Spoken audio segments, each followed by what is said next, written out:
એ ભાઈ શું ફોટા ફોટા ફોટા કર્યા કરે છે? જો ફોટા જ પાડવા હોય તો હું હવે ઘરે જાઉં છું. એ ભાઈ તું આ બાજુ હાલ ને હવે. એટલે આવું છું 2 મિનિટ યાર. અહીંયા આવ્યા છે તો 5-6 ફોટો તો લેવા દે યાર.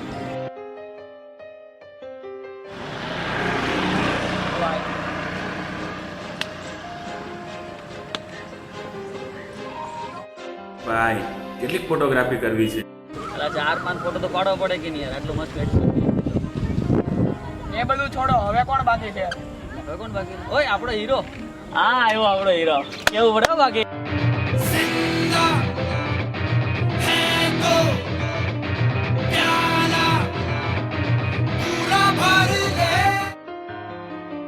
જો આવીને એક ડાયલોગ ના મારે ને તો હું સીધો તાપીમાં કૂદકો મારીશ.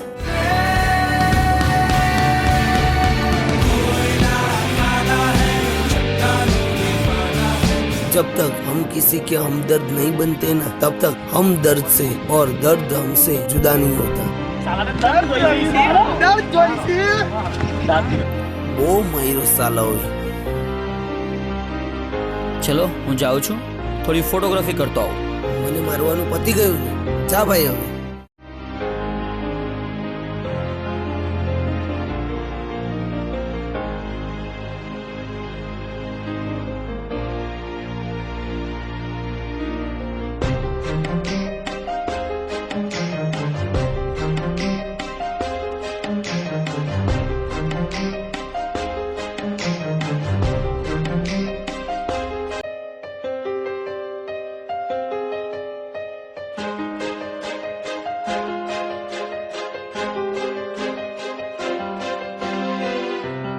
એક્સક્યુઝ મી, તમે કઈ પ્રોબ્લેમમાં છો? એ હું તમને શા માટે કહું? તમે તો મને ભૂલી ગયા છો. તો ઓળખી લઈએ. મારું નામ જગદીશ છે. તમારું નામ? એમાં ઓળખાણ શી આપવાની? તમે મને સારી રીતે ઓળખો છો પણ અત્યારે ભૂલી ગયા છો. હું તમને ભૂલી ગયો હોઉં? એ પોસિબલ જ નથી. એ બધું છોડો, તમારો પ્રોબ્લેમ શું છે એ બતાવો. મારી સમસ્યા કંઈક અલગ છે. મને કોઈ પસંદ નથી કરતું. શું વાત કરો છો? આટલા બ્યુટીફુલ હોવા છતાં તમને કોઈ પસંદ નથી કરતું? હું ના માનું. હું ખોટું નથી બોલતી. હું આટલી સુંદર હોવા છતાં લોકો મને અવગણવા લાગ્યા છે. જો મેડમ, એ તમારી કોઈ મિસઅન્ડરસ્ટેન્ડિંગ હશે. બાકી તમને કોઈ અવગણવા તૈયાર નહીં થાય. એ બધું છોડો, મને તમારી ઓળખાણ આપો. ઓળખાણ શી આપવાની? તમે મને વર્ષોથી સારી રીતે ઓળખો છો. હું તમારા બાળપણથી તમારી સાથે છું. મારા બાળપણમાં રાજેશ, મયુર, સાગર ઘણા બધા ફ્રેન્ડ છે. બધા મારી સાથે છે. મને તો નથી લાગતું કે હું ભૂલ્યો. તમે વ્યવસ્થિત ઓળખાણ આપો. એ જે હોય તે, પણ એટલું તો પાક્કું જ છે કે તમે મને સારી રીતે ઓળખો છો. છોડો, જો તમે ઓળખાણ આપવા ના માંગતા હોય તો કંઈ નહીં, પણ એક વાત પાક્કી છે કે તમે એટલા બ્યુટીફુલ છો કે તમને બધા જ પસંદ કરશે, કોઈ અવગણશે નહીં. જો એવું જ હોય ને તો હું આપીશ મારી ઓળખાણ. હું છું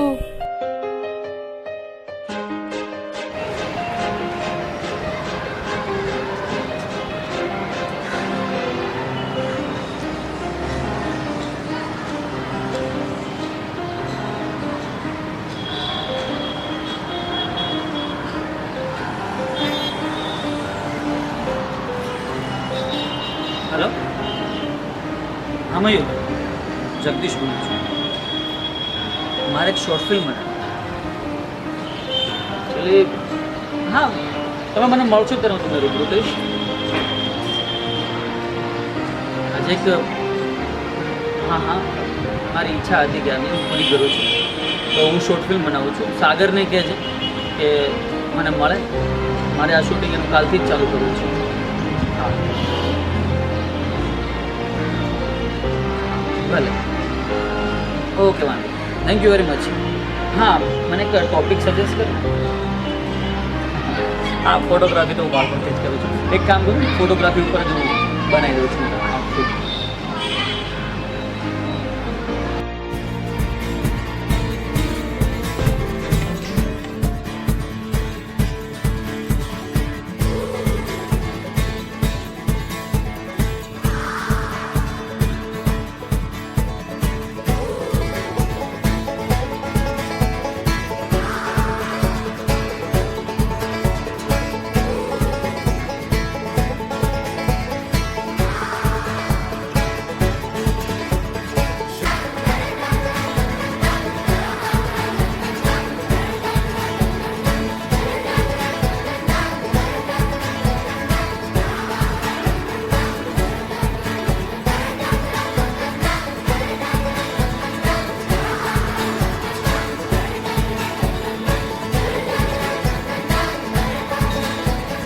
એક્શન.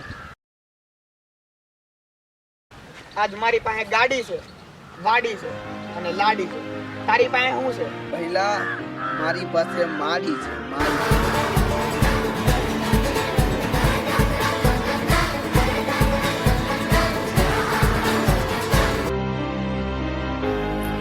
હાય જગુ. હાય જગુ.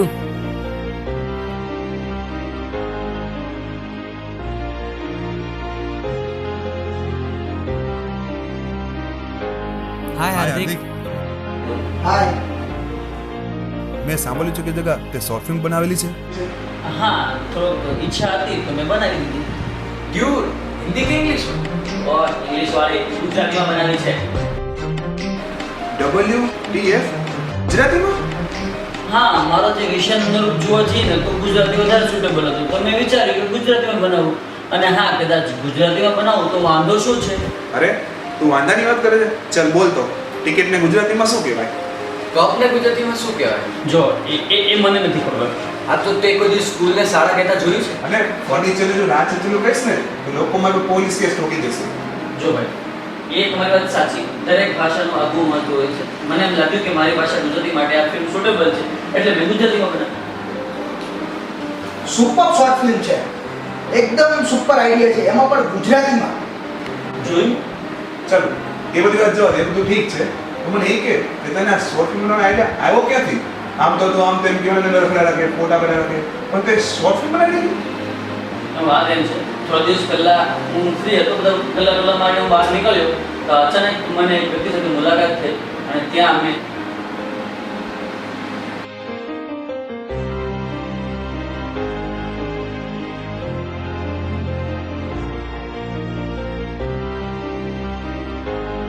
પણ એક વાત બાકી છે, તમે એટલા બ્યુટીફુલ છો, તમને બધા જ પસંદ કરશે, તમને કોઈ અવગણશે નહીં. જો એવું જ હોય ને તો હું આપીશ મારી ઓળખાણ. હું છું તમારી માતૃભાષા ગુજરાતી. આ જ કારણ હતું મેં ફિલ્મ બનાવી ગુજરાતી. સાચી વાત છે બધી. અને આમ બી તારું સ્ટેટસ છે ને વોટ્સએપ પર કે ભલે હું ફાફડો ઇંગ્લિશ ના બોલી શકું, કડકડાટ ગુજરાતી બોલું છું, એનો મને ગર્વ છે.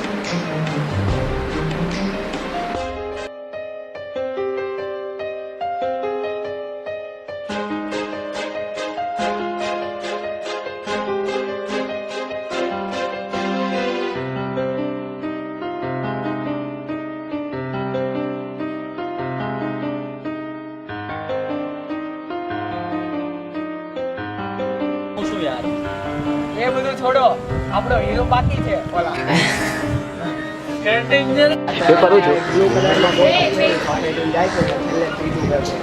બોલાવવું હોય તો મારી મમ્મી ફોનમાં બધું બોલી દે. બોલી ઓકે